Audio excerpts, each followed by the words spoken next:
bem-vindos ao 31 Minutos, programa de comunicação social da TV UEPB. E hoje, um tema extremamente interessante. Em função do primeiro painel político-criminal que está sendo realizado hoje, 18 de agosto de 2016, no Centro de Ciência Jurídica da Universidade Estadual da Paraíba.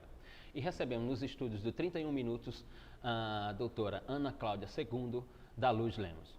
Ana Cláudia é bacharel em Direito pela Universidade Federal do Rio Grande do Norte e doutora em Direito pela Faculdade de Jurisprudência da Università del Salento, Lecce, cidade de Lecce, sul da Itália. O tema é interceptação telefônica. Este instituto, que vem à luz do que tem sido denominado pelo sistema de comunicação social e pela própria titularidade da investigação, de Lava Jato.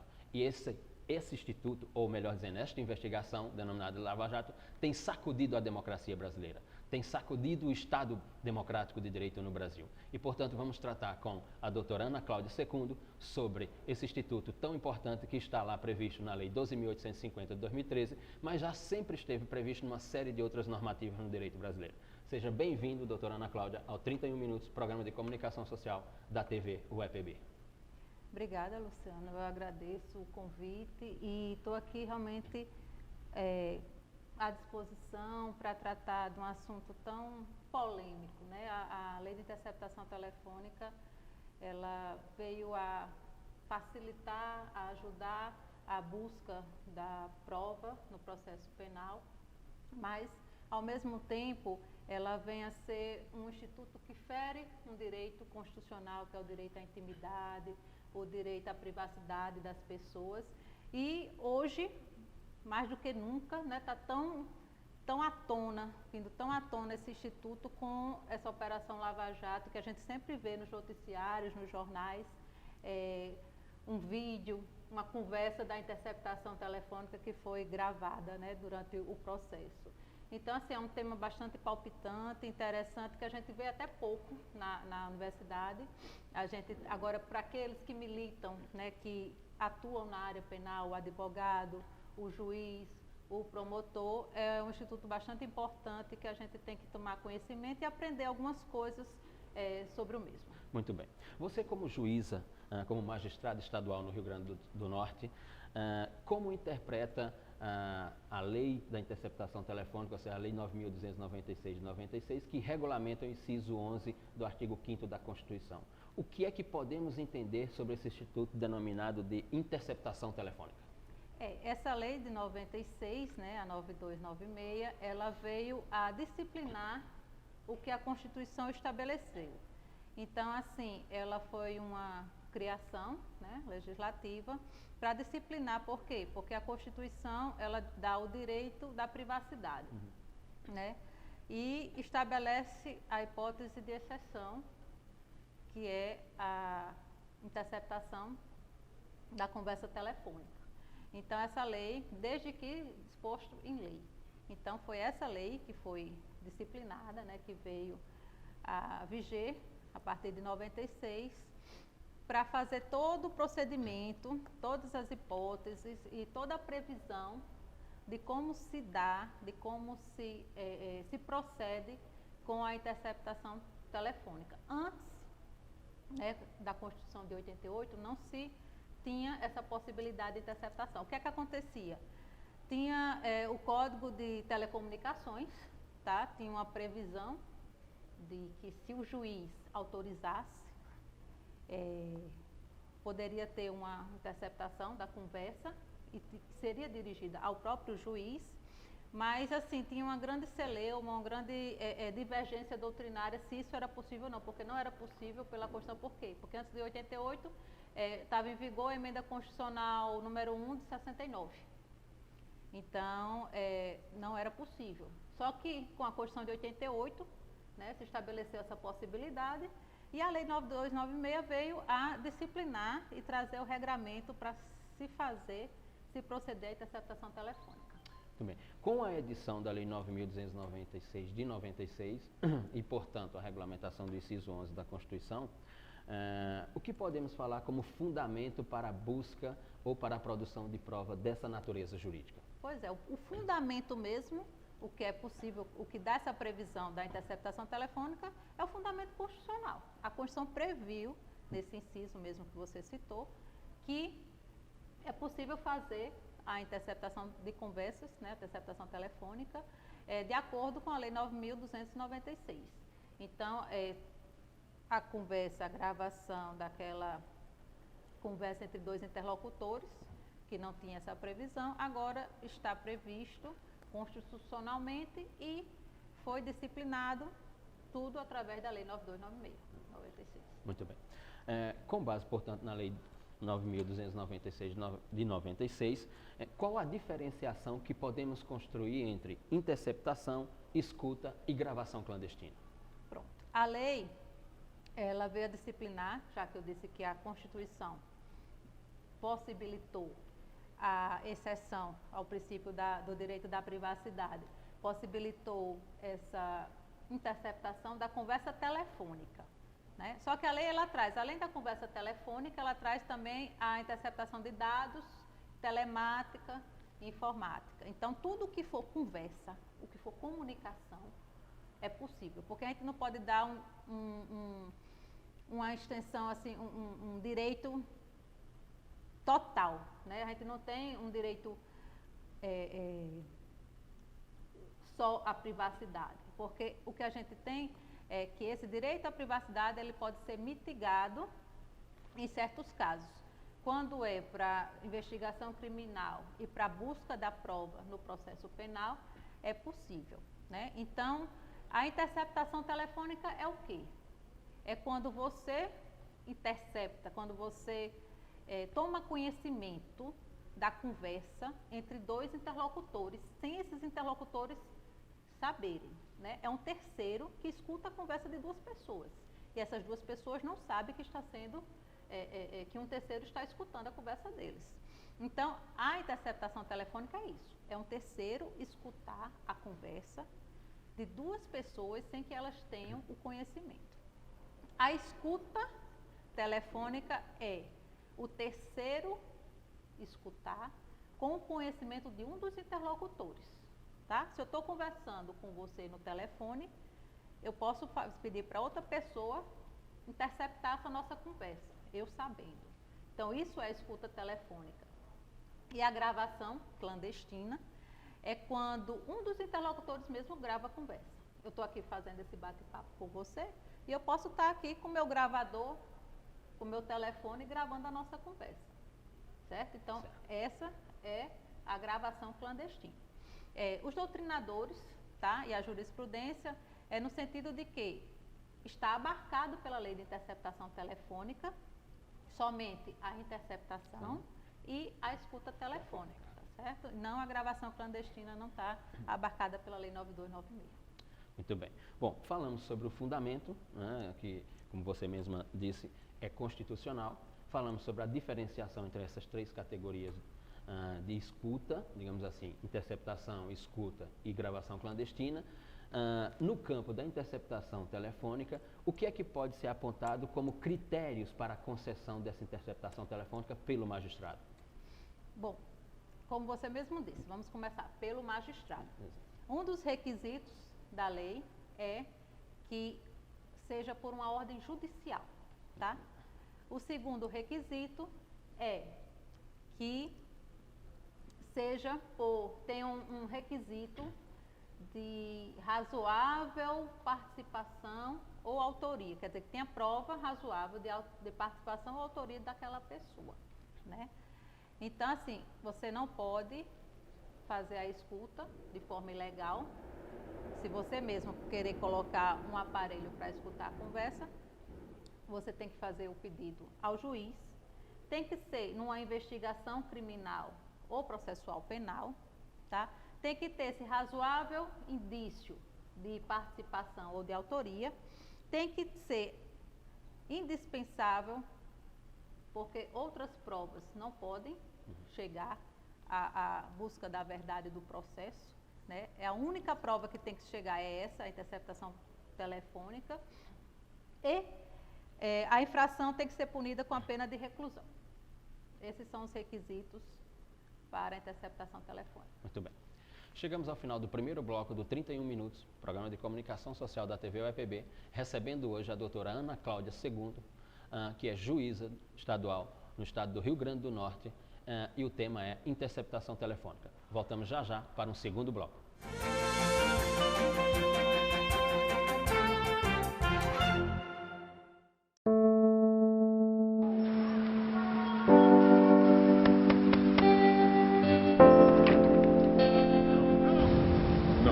E se de repente ninguém mais aceitasse, ninguém mais deixasse passar, ninguém fechasse os olhos para a corrupção?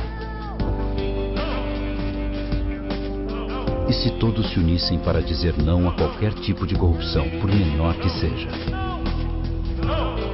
Os ministérios públicos de 21 países ibero-americanos estão mobilizados contra a corrupção, trocando informações, investigando, levando criminosos aos tribunais.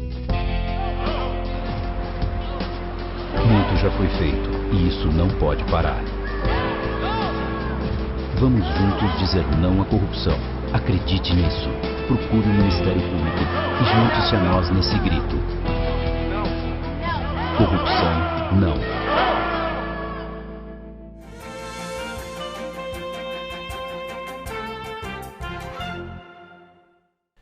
Voltamos para o segundo bloco do 31 Minutos, programa de comunicação social da TV UEPB, com a doutora Ana Cláudia Secundo, a magistrada no estado do Rio Grande do Norte. E o tema em debate é interceptação telefônica, à luz da Lei 9.296, de 1996, que regulamenta o inciso 11 do artigo 5º da Constituição.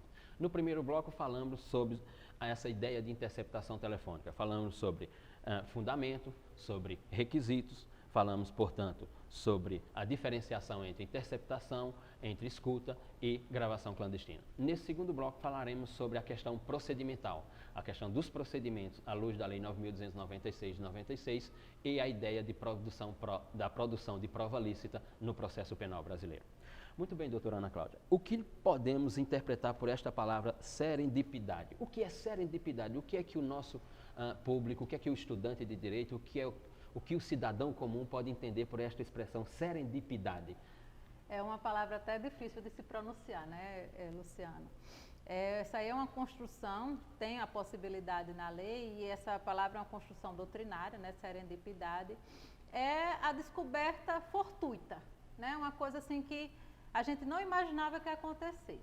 Nós estamos, vou dar um exemplo, nós estamos interceptando, tá? Para averiguar um crime de homicídio, certo? Um crime A. Só que no meio dessa interceptação, descobre-se um outro crime, um crime B. Então, esse crime fortuito, que é descoberto, sem que esteja sendo o alvo da interceptação, né?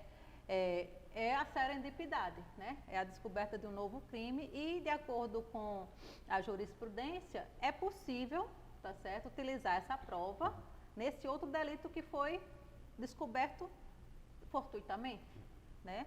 Desde que se trate de crime até de detenção, se for conexo com esse de reclusão, né? Porque um dos requisitos que a gente viu é que o crime que busca prova para na interceptação é que o crime seja punido com a pena de reclusão, né? Então, é possível, pela serendipidade, nessa descoberta de um crime fortuitamente, utilizar a interceptação do crime A como prova no crime B. Certo? Então, isso é a serendipidade. A possibilidade de utilização da interceptação telefônica, porque dentro dos requisitos que eu falei, pedir ao juiz, através da ordem judicial, esse requisito, esse pedido tem que ser bem fundamentado, tem que demonstrar qual é o crime, tem que demonstrar por quê, que não conseguiu provas de outra forma, né? Então, se você está ali fazendo a interceptação para apurar, para descobrir se realmente ocorreu o crime de homicídio e quem foi o autor, e descobre-se um outro crime, um de tráfico, né? um outro crime de porte de arma, né? Então, é possível utilizar essa prova da interceptação telefônica no crime B. Muito bem. E à luz da Lei 9.296 de 96, o que podemos falar sobre o procedimento? Qual o procedimento? O que é esse procedimento?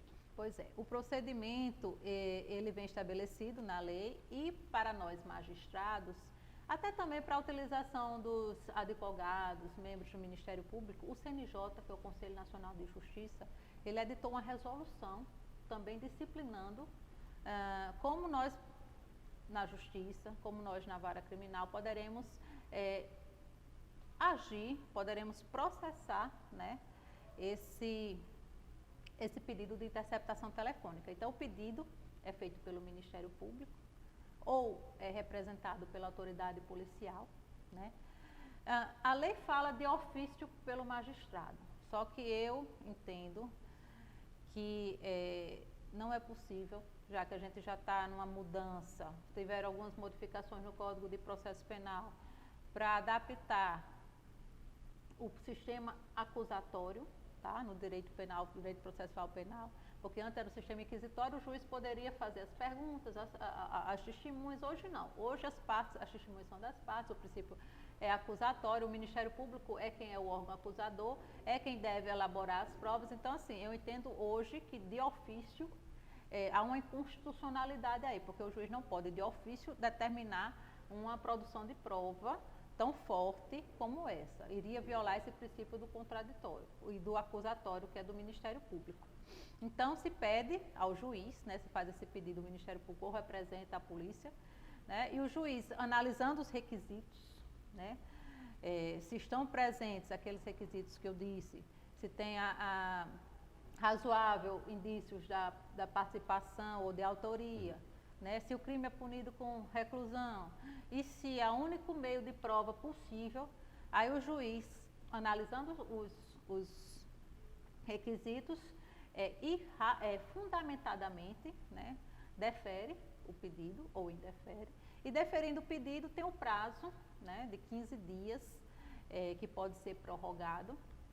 Aí já tem também, por quanto tempo pode ser prorrogada a interceptação telefônica?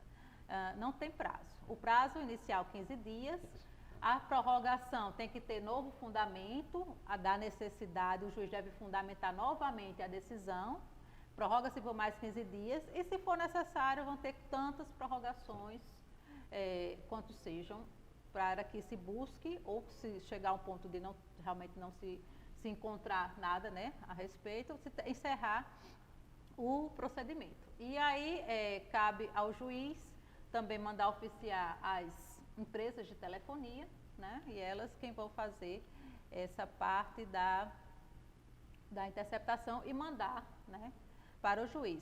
Também diz que tem que ser toda degravada, né, que primeiro seria a interceptação, a gravação e a degravação. Só que é humanamente impossível, e a jurisprudência já entendeu, o STF, que não precisa degravar toda a conversa, apenas degrava aquilo que é necessário e aquilo que consiste na prova, aquilo que for indispensável, que já dê já mostre que o elemento de prova que foi o autor ou que aconteceu o crime, o lugar que foi indispensável, certo? Então, eu só degravo o que é indispensável para se ter uma nova prorrogação, tá certo? Ou então, para se utilizar no processo. Muito bem. Bom, para finalizarmos esse segundo bloco, doutora Ana Cláudia, depois de falarmos de procedimento, podemos falar sobre incidente de inutilização e pode explicar o que é esse incidente de inutilização? Pois é, assim, eu confesso que até hoje nunca fiz o incidente, mas é possível e é previsto na lei de que, analisando tudo que foi gravado, interceptado, né, e vendo que aquilo não é interessante, né, diz respeito à vida privada da pessoa, não tem nada a ver com o crime que foi cometido, ou que se pretende cometer, então aquilo que não tem importância, o juiz pode fazer um procedimento, ele vai intimar o Ministério Público e vai, se for o caso, se a parte, o acusado ou o advogado quiser, pode estar presente nesse incidente de inutilização, e o juiz vai tirar essa parte que não tem interesse, não tem fundamento de estar dentro do processo, e mandar destruir, inutilizar essa prova. Esta parte seria o quê? Eu estou à luz de uma interceptação telefônica, em que o titular da investigação quer escutar uma determinada pessoa que está sob investigação, e aparece uma voz que não tem absolutamente nada a ver com o objeto da investigação, então aí se decreta o incidente de inutilização? Isso, daquela parte que não se tem interesse, né? Tipo, você está investigando o crime e você ouve a conversa da mãe com o filho, de que está pedindo pão, leite, compra alguma coisa, busca o menino no colégio, ou que vai namorar. Então, assim, essa parte que não interessa ao processo. Então, essa parte que não interessa, que não tem a ver com o crime, ela pode ser retirada e inutilizada. Chegamos ao final de um segundo bloco do 31 Minutos, programa de comunicação social da TV UEPB, com a doutora Ana Cláudia Segundo, tratando sobre interceptação telefônica. Voltamos já já para um terceiro e último bloco.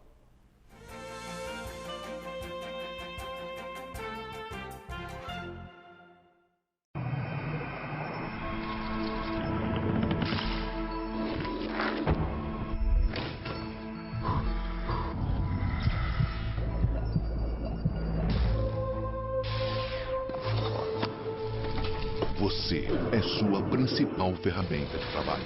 Por isso, empregador e empregado têm o dever de prevenir os acidentes de trabalho e preservar a vida. Com um ambiente de trabalho mais seguro, o Brasil avança para um futuro melhor.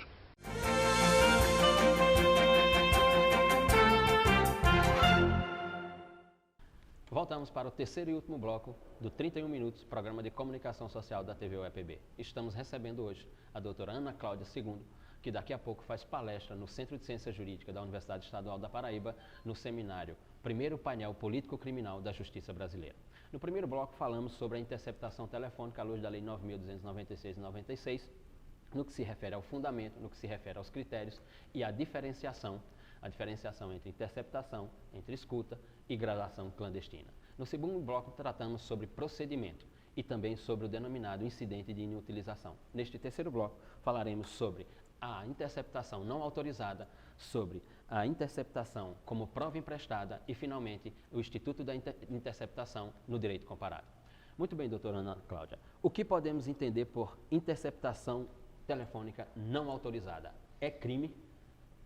Sim, Luciano. A lei, ela traz uma previsão expressa no artigo 10 de que constitui crime a interceptação telefônica não autorizada judicialmente.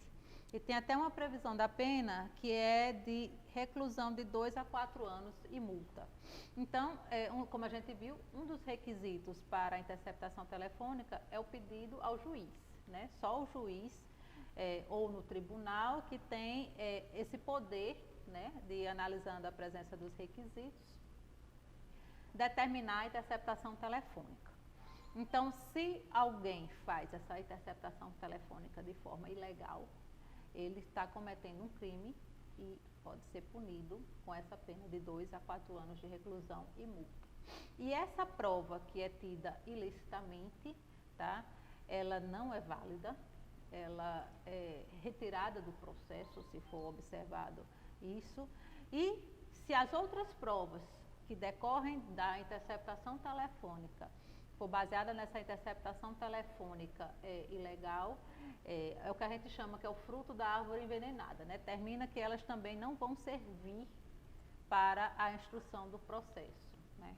Então, essa interceptação ilegal ela é crime e também vai terminar com toda a prova, né? Com toda a instrução do processo que se baseie nessa prova ilegal. Muito bem. Bom, falamos, portanto, sobre a interceptação quando é crime.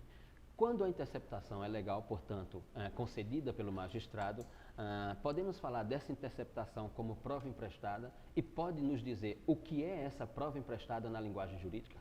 Sim. Como nós vimos, um dos requisitos para a interceptação telefônica é que ela seja deferida dentro da investigação criminal ou para a instrução processual penal.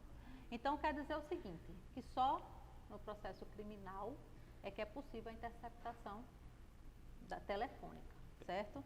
Então, se a gente está no processo civil, nós estamos na justiça e eu vou lá e quero interceptar a nossa conversa para tentar produzir uma prova contra o réu, contra o demandado, contra você, se você estiver demandando contra você no civil, ou um caso tipo num divórcio, numa questão de família, né, que a mulher está se separando ou quer provar alguma coisa que o marido fez, ou o marido quer provar alguma coisa que a mulher fez e quer interceptar. Isso não é possível, certo?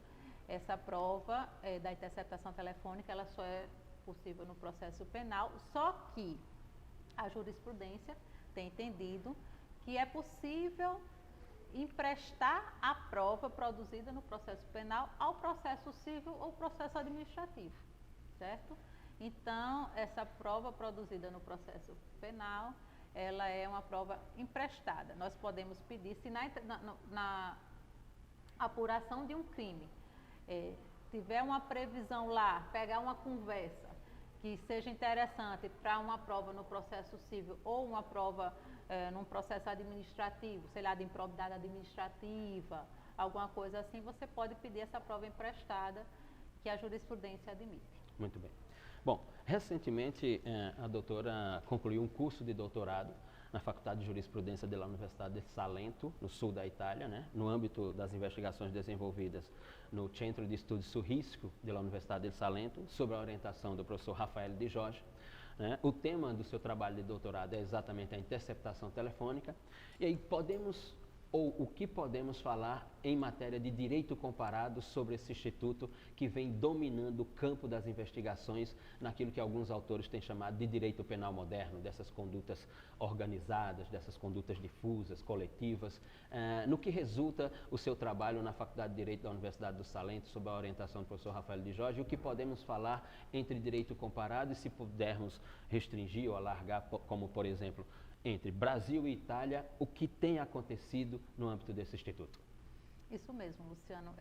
Eu fiz o doutorado, né, 3 anos eu estudei pela Universidade de Salento, na Itália, e o tema da minha tese é sobre a interceptação telefônica, aspectos sociológicos e dogmáticos. E eu pude estudar, né, a interceptação telefônica na Itália. E assim, a gente pode fazer alguns comparativos.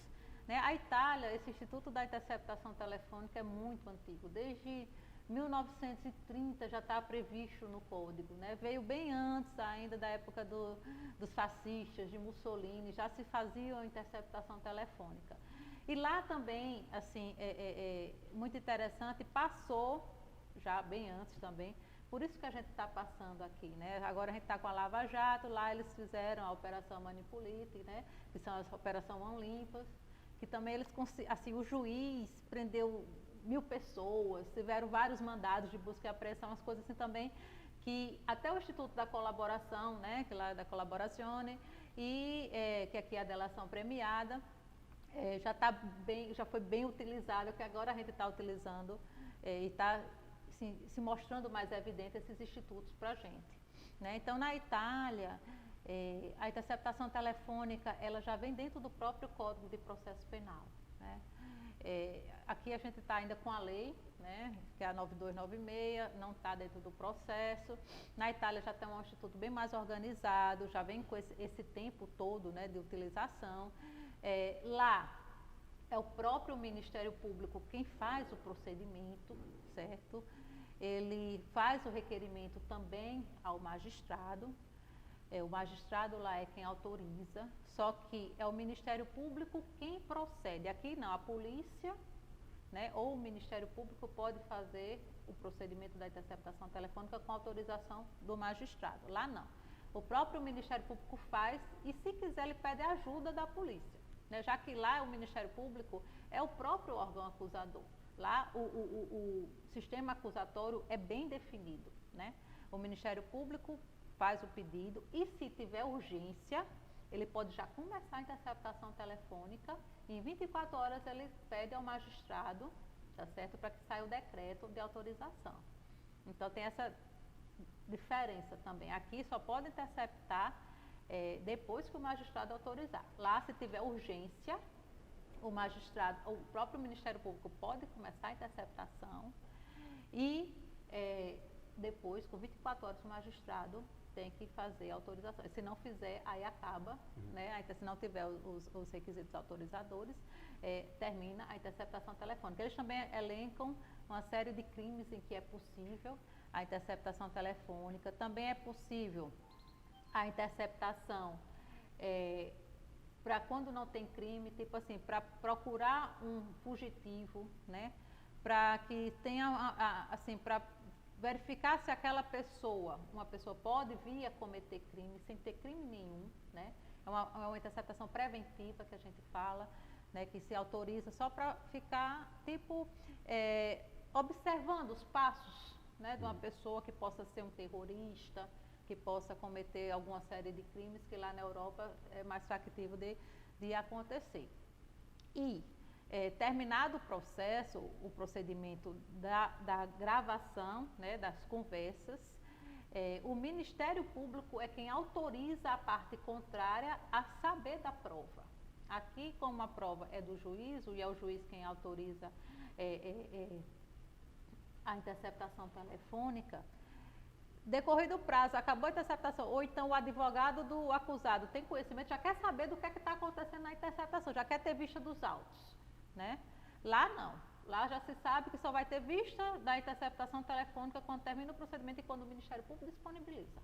Pelo prazo de 5 dias ele pode analisar a prova lá da interceptação telefônica. E depois tem que ser totalmente degravado e passado por um perito.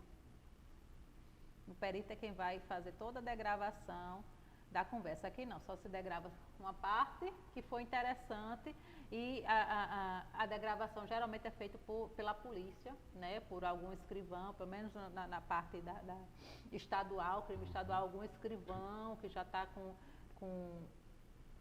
acostumado com o rito da interceptação, é que faz a degravação de certas conversas e leva ao juiz. Lá não, um perito quem faz toda a degravação da conversa. Muito bem. Chegamos ao final de mais um 31 Minutos, programa de comunicação social da TV UEPB. Recebendo hoje a doutora Ana Cláudia II Luiz Lemos, que é juíza no estado do Rio Grande do Norte, que recentemente concluiu seu trabalho de doutoramento na Universidade do Salento, na Itália, e que hoje à noite profere palestra no primeiro painel político-criminal da Justiça Brasileira aqui no Centro de Ciência Jurídica da Universidade Estadual da Paraíba. Debatemos, portanto, o tema da interceptação telefônica à luz da Lei 9.296 de 96, que regulamenta o inciso 11 do artigo 5º da Constituição. Em breve voltaremos com mais um 31 Minutos.